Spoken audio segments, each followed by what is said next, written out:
آج میرے شوہر اور سوتن کی سہاگرات تھی۔ ہمارا گھر ایک ہی کمرے پر مشتمل تھا اور سردی بھی زور و شور سے پڑ رہی تھی۔ مجبوراً مجھے بھی اندر ہی فرش پر سونا پڑا اور وہ دونوں بیڈ پر میرے سامنے ہی ساری رات رہے۔ میرا نام اسما ہے۔ میں غریب گھرانے سے تعلق رکھتی ہوں۔ میں اپنے والدین کی اکلوتی اولاد ہوں۔ نہ میرا کوئی بھائی تھا نہ بہن تھی۔ جو ہی میری شادی کی فکر ستانے لگی تو کچھ دن بعد پڑوس والی خالہ میرا رشتہ لے آئی۔ عرفان نامی لڑکا تھا جو دیکھنے میں اچھا تھا اور اس کا اچھا کاروبار تھا۔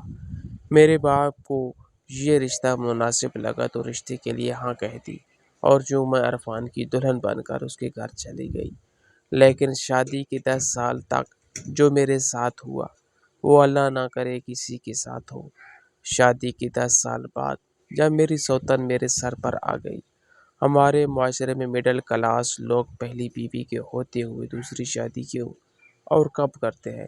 سب سے بڑی وجہ یہی بتائی جاتی ہے کہ شادی اولاد کے لیے کی گئی ہے، پر میرے شوہر نے شادی اولاد کے لیے نہیں کی تھی۔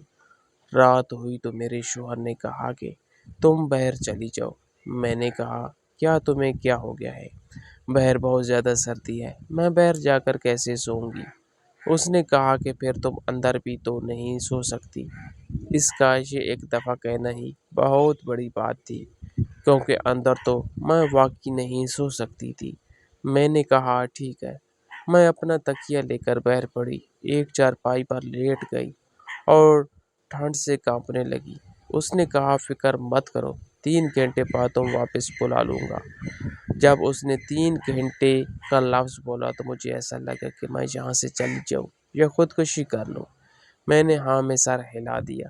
3 گھنٹے بعد اس نے دروازہ کھول دیا اور میں واپس آ کر اپنے کمرے میں سونا چاہتی تھی، لیکن مجھے جگہ ملی تو زمین پر۔ اتنی سی جگہ پر میں گدا بچھا کر سو سکتی تھی۔ یہ باہر سردی میں سونے سے بہتر تھا، اس لیے میں لیٹ گئی۔ میں نے اپنی بائیں طرف دیکھا تو وہ لڑکی مجھے ہی دیکھ رہی تھی۔ اس کی آنکھوں میں آنسو تھے، لیکن اس کی آنکھوں میں آنسو کیوں تھے؟ اس گھر میں سارے خسارے تو میرے ہی نصیب میں لکھے گئے تھے، تو پھر وہ کیوں رو رہی تھی؟ ہم لوگ ایک چھوٹے سے گھر میں رہتے تھے۔ ہمارے ہاں کافی سالوں سے اولاد نہیں تھی۔ جب میرے شوہر نے کہا کہ وہ دوسری شادی کرنا چاہتے ہیں تو اس نے یہ بات مجھے نہیں بتائی، بلکہ میرے خاندان اور اپنے خاندان والوں کو بلا کر سب کے سامنے بیٹھ کر یہ بات کر دی۔ سب لوگ یہی سمجھ رہے تھے کہ میاں بیوی میں پہلے ہی یہ بات ہو چکی ہوگی، لیکن خدا گواہ ہے مجھے تو آج پتہ چل رہا تھا کہ میرا شوہر دوسری شادی کرنا چاہتا ہے، اور صرف اتنا ہی نہیں، اس نے لڑکی بھی پسند کر لی ہے۔ اور اب میں کچھ بھی بولتی تو عجیب ہی لگتا، اس لیے میں چپ بیٹھی رہی۔ سب لوگوں نے کہا کہ ہاں کافی سال ہو گئے ہیں، اگر اولاد کے لیے شادی کرنا چاہتے ہو تو اس میں کوئی بری بات نہیں ہے۔ یہ بات کرنے والا میرا باپ تھا۔ بعد میں نے اپنے باپ سے یہ سوال کیا کہ جب کوئی اور نہیں بول رہا تھا تو آپ کو اچھا بننے کی کیا ضرورت تھی؟ آپ نے یہ بات کیوں بولی؟ آج یہ 2 دن تھا اپنی بیٹی کی سائڈ لینے کا۔ بابا نے کہا میں نے تو حق کی بات کی ہے۔ حق کی بات کرنا بہت ضروری تھا بیٹی، گھر بچانا ضروری نہیں تھا۔ جب میرے باپ نے ایسی بات کر دی تو مجھے باقی سب نے بھی یہی کہا کہ جب لڑکی کا باپ ہی اتنے کھلے دل سے یہ بات کہہ رہا ہے تو پھر کسی اور کو کیا مسئلہ ہو سکتا ہے؟ کیونکہ جس کو یہاں سب سے بڑا مسئلہ ہونا چاہیے تھا وہ میرا باپ تھا، میرا کوئی بھائی نہیں تھا۔ میرے پیچھے کھڑے ہونے والا مرد میرا باپ ہی تو تھا۔ اسی نے جب یہ کہہ دیا کہ ہاں کوئی مسئلہ نہیں ہے، شادی کر سکتا ہے کیونکہ اولاد بھی ضروری ہے، تو پھر پیچھے کیا رہ گیا تھا؟ میرے شوہر کو کھلی آزادی مل گئی۔ اس کے بعد وہ ایک لڑکی کے بارے میں بتانے لگا۔ سب نے کہا کہ ہاں لڑکی بھی اچھی ہے، جوان ہے، دونوں ایک دوسرے کے ساتھ بہنوں کی طرح رہیں گی۔ ہماری بیٹی بہت صبر شکر والی ہے، کچھ نہیں کہے گی، کسی کی زندگی برباد نہیں کرے گی۔ ایسی عورت نہیں ہے کہ اپنی سوتن کا جینا حرام کر دے۔ آج کل کا معاشرہ جس طرف جا رہا ہے، ہر معاملے کو بات چیت سے سمجھایا جا سکتا ہے۔ ہمارے داماد نے تو بہت اچھی بات کی ہے، سب کے سامنے یہ کہہ دیا کہ وہ شادی کرنا چاہتا ہے۔ جب میں نے لڑکی کو دیکھا تو میں کچھ نہیں بولی۔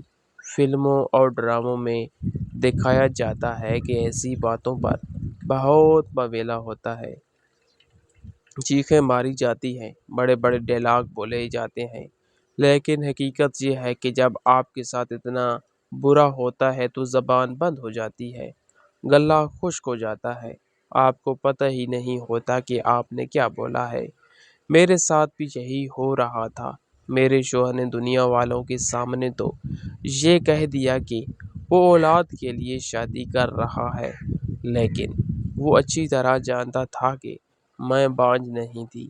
اس نے اتنے سال تک خود مجھے بانجھ بنائے رکھا تھا، جب تک وہ نہیں چاہتا تھا۔ اولاد کیسے ہو سکتی تھی؟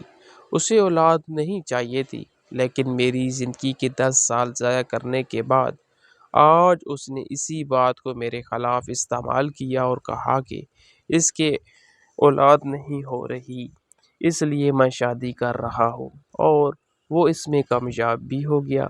میری زندگی میں آنے والی تھی اور ان لوگوں نے مسجد میں جا کر ہی نکاح کرنا تھا۔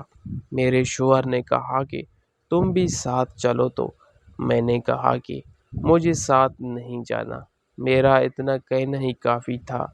کہنے لگا کہ ٹھیک ہے، پھر واپسی پر ہمارا استقبال کرنے کے لیے تیار رہنا۔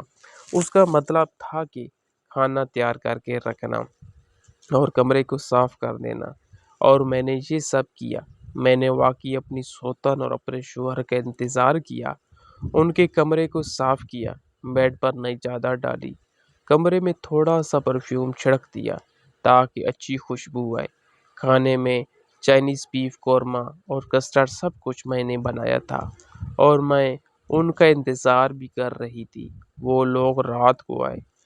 جب میں نے اس لڑکی کو دیکھا تو وہ میری طرف ایک نظر دیکھ کر نظریں جھکا لی، اور میں سیدھا کمرے میں چلی گئی۔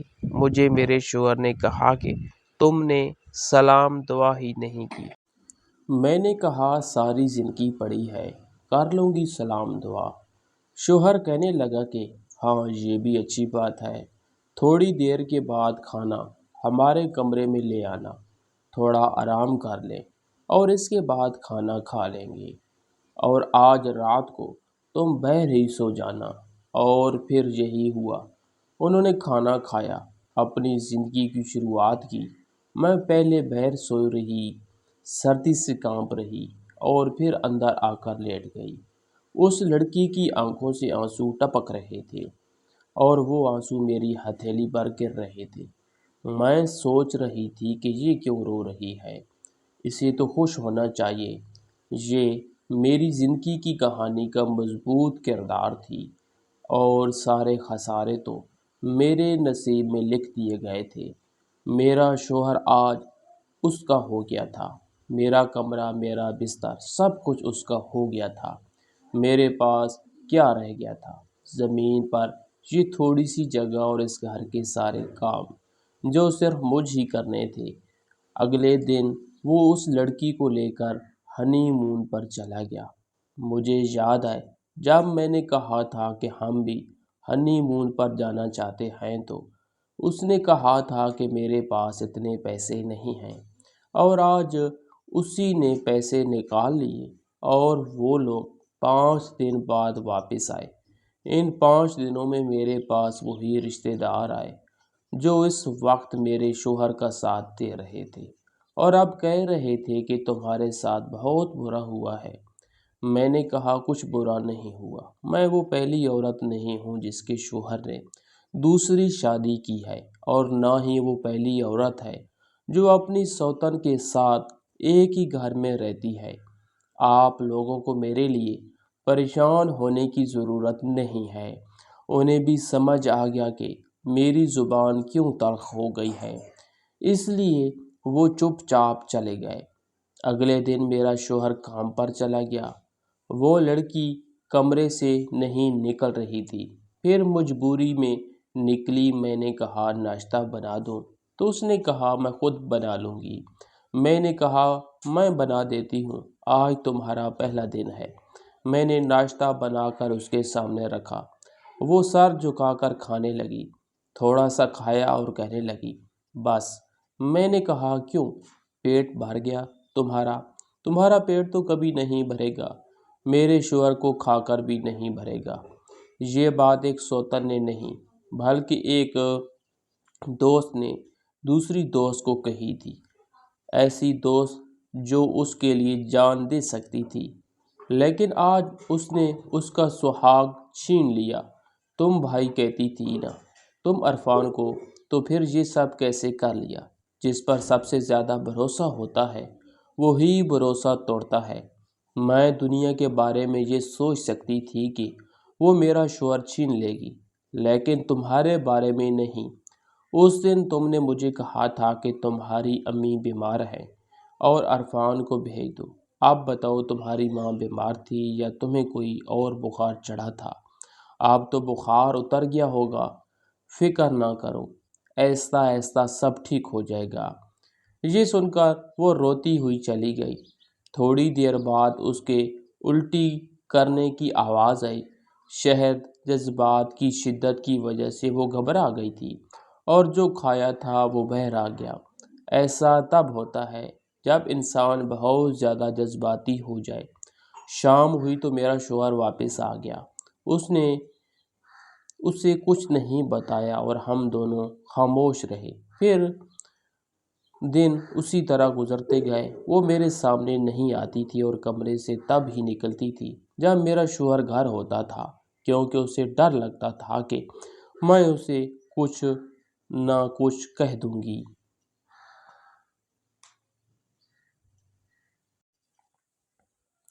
اور کیوں نہ کہتی، اور کیوں نہ کہتی، میں کوئی بات، میں حق پر تھی۔ وہ میری بہت اچھی دوست تھی۔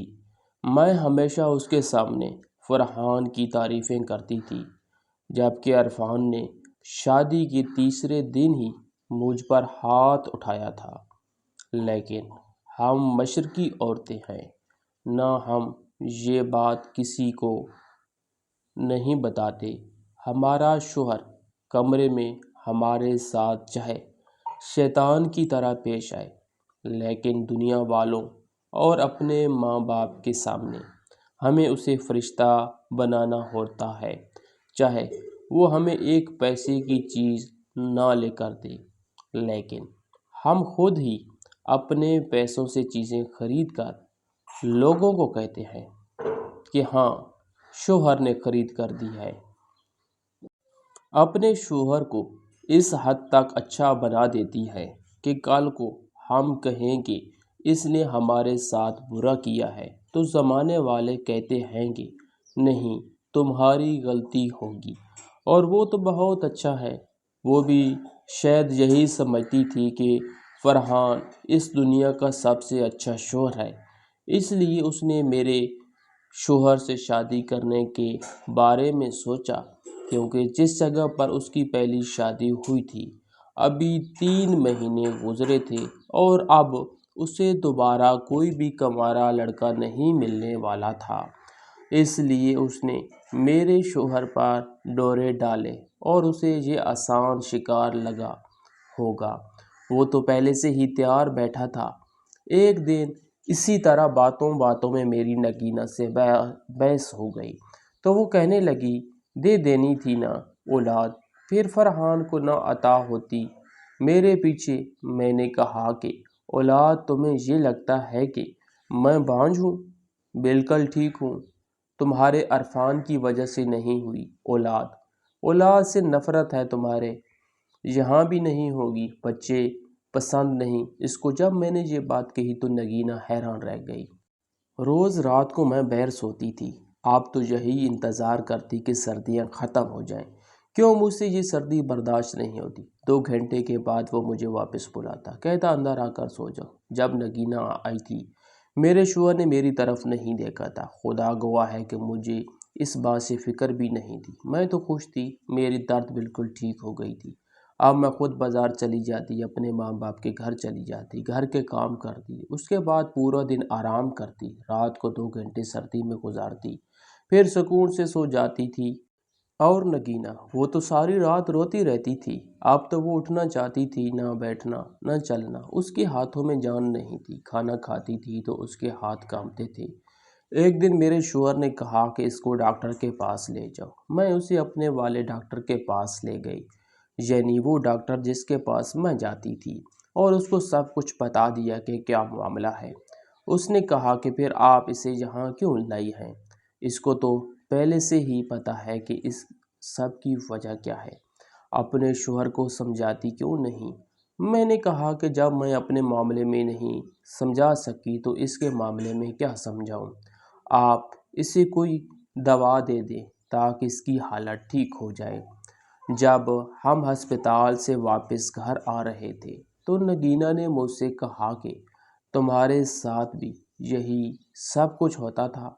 میں نے کہا ہاں، یہی ہوتا تھا، تم سے زیادہ ہوتا تھا، روز ہوتا تھا، لیکن اب تم آ گئی ہو تو میری زندگی میں سکون آ گیا ہے۔ اب میرے درد تمہارے ہوئے اور میرے غم تمہارے ہوئے۔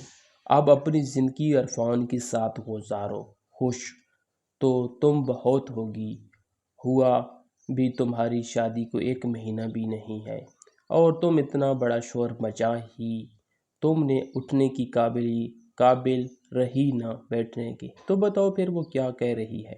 شاید تمہیں وہ پھوٹ پھوٹ کر رونے لگی، کہنے لگی دوست ہوں میں تمہاری، تھوڑا سا تو رحم کرو مجھ پر۔ اب تو تمہیں بھی پتہ ہے کہ میرے ساتھ کیا ہو رہا ہے۔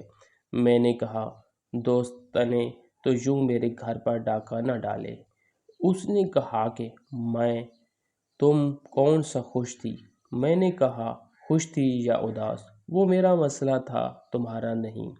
تمہاری نیت کیا تھی؟ تم کو تو بس یہی پتہ تھا کہ میں بہت خوش ہوں اپنے شوہر کے ساتھ، تمہیں تو صرف اس کا فائدہ چاہیے تھا، اسی لیے تم سزا مل رہی ہے۔ تم میری مدد کرنے کے لیے نہیں، بلکہ تم یہ سوچ کر آئی تھی کہ فرحان بہت اچھا انسان ہے، اپنی بیوی کو پلکوں پر بیٹھا کر رکھتا ہے، اس کے ناز نخرے اٹھاتا ہے، جیسے وہ اس کی خدمت کرتا ہے ویسے ہی میری بھی خدمت کرے گا۔ یہ ہوتی ہے مردوں کی خدمت، اسی کو مرد کی رحمت کہتے ہیں۔ میں روتی ہوئی وہاں سے چلی گئی۔ وہ شاید تھوڑی دیر بیٹھ کر روتی رہی اور پھر بوجھل قدموں سے اوپر فلیٹ میں چلی گئی۔ ہم ایک چھوٹے سے فلیٹ میں رہتے تھے، اس کے لیے سیڑھیاں چڑھنا بھی بہت مشکل تھا۔ ایک ایک قدم ایسے اٹھاتی تھی جیسے ٹانگیں ٹوٹ گئی ہوں، لیکن میں کیا کر سکتی تھی؟ میرا شوہر آج کل بہت خوش تھا، اس کی زندگی اچھی جا رہی تھی۔ میں نے اپنے شوہر کے ساتھ 10 سال گزارے تھے، اور نگینہ کی تو 1 مہینے میں ہی حالت خراب ہو گئی تھی۔ وہ کہتی تھی کہ میں اس کے ساتھ نہیں رہ سکتی، مجھے پہلے شوہر سے بھی اولاد نہیں ہوئی، لوگ کہتے ہیں کہ میں شاید بانجھ ہوں، اسی لیے مجھے طلاق ہو گئی۔ مجھے لگا کہ دوسرے مرد سے شادی کر کے میرے اوپر سے یہ دباؤ بھی ختم ہو جائے گا، لیکن وہ اس کے ساتھ رہنا نہیں چاہتی تھی، وہ طلاق چاہتی تھی۔ میں نے کہا کہ یہ بات مجھے کیوں کہہ رہی ہو، جا کر عرفان سے کہو۔ تو کہنے لگی تم میری مدد کرو۔ میں نے کہا کہ میں تمہاری مدد نہیں کروں گی، تم یہاں رہو یا یہاں سے جاؤ، مجھے اس بات کی کوئی پرواہ نہیں ہے۔ کچھ دن اسی طرح گزر گئے۔ ایک دن میرے شوہر نے کہا کہ چلو آج بلڈنگ کی چھت پر جا کر بیٹھتے ہیں۔ یہاں فلیٹ سسٹم تھا، لیکن بلڈنگ کے اوپر چھت ایک جیسی تھی، لوگ وہاں جا کر بیٹھ سکتے تھے۔ ہمارا فلیٹ قریب تھا، اس لیے ہمیں جانا آسان تھا، ورنہ نیچے سے اوپر آنا جانا مشکل ہوتا تھا۔ میں نے چائے بنائی، ہم تینوں اوپر جا کر بیٹھ گئے۔ تھوڑی دیر بعد وہ ادھر ادھر گھومنے لگے۔ 2 گھنٹے کے بعد بیٹھے تھے، میرے شوہر کا پاؤں پھسل گیا اور وہ بلڈنگ سے نیچے گر گیا، اس دنیا سے چلا گیا۔ سب لوگ ہمارے ساتھ کھڑے ہمیں تسلیاں دے رہے تھے اور ہم رو رہے تھے۔ خبر آئی کہ حادثاتی طور پر پاؤں پھسلنے کی وجہ سے وہ گر گیا تھا اور پیچھے 2 عورتوں کو چھوڑ گیا تھا۔ وہ دونوں عورتیں اس کی بیویاں تھیں۔ یہ خبر سب کے لیے عجیب تھی کہ ایک شوہر کی 2 بیویاں تھیں اور وہ بیوہ ہو گئی تھی۔ پھر ہمیں معلوم ہوا کہ اس کے بینک میں بھی کافی پیسے تھے۔ ہم نے فلیٹ بیچ دیا اور وہاں سے کہیں دور چلی گئی۔ کچھ دن بعد پتہ چلا کہ نگینہ ماں بننے والی ہے۔ اس نے کہا تھا کہ وہ سچ کو پیدا کرنا چاہتی ہے۔ شاید میرے شوہر نے جس بات کا ہمیشہ خیال رکھا تھا، اس بار اسی میں تھوڑی لاپرواہی ہو گئی تھی۔ آج ہمارا ایک بیٹا ہے۔ ہم اپنی زندگی بہت اچھی طریقے سے گزار رہی ہیں۔ ہماری زندگی بہت اچھی گزر رہی ہے۔ ناظرین، آپ کو ہماری آج کی کہانی کیسی لگی؟ کمنٹ سیکشن میں اپنی قیمتی رائے کا اظہار ضرور کیجیے گا۔ تو ملتے ہیں ایک نئی کہانی کے ساتھ۔ تب تک کے لیے اللہ حافظ۔